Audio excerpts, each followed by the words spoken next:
ও আপনি তো তাহলে স্টুডিওতেও ছবি তুলতে যাননি, কারণ তার পাশে আপনাকে মানায় না এই জন্য। তারপর বাচ্চাটাকে নিয়ে কিভাবে হলো? বাচ্চা তো বাড়িতে থাকে, মা দেখশন করে, আমি এখান থেকে খাবার দাবার যা যা আমি সময় পারাই বাড়ি তাকে দেখশন করে। তো মা বলে, বাবু খাকুন তো কোকা তো পেট খারাপ, খুবই সমস্যা, ওই ডাক্তার দেখাও। টাকা বাইরে ডাক্তার দেখালো, চিকিৎসা হইতেছে না, ভালো না, ভালো হচ্ছে না। পরে বলতে ঢাকা নিয়ে আসো। ঢাকা আমার কাছে নিয়ে আসে, ঢাকা বলতে শ্রীপুর আর কি, মামলাতে নিয়ে আসে।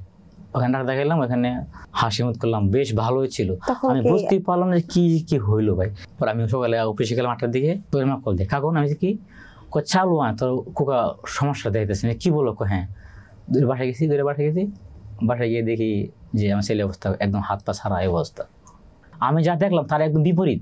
আমি যেভাবে রেখে গেছি বাড়িতে, একেবারে তার বিপরীতে। কেন জানি না। আমি তো বলে বড় কান্দাছি, পরে কান্না করে সবাই সালা করে নিয়ে যাক, মহাকালে নিয়ে যাক।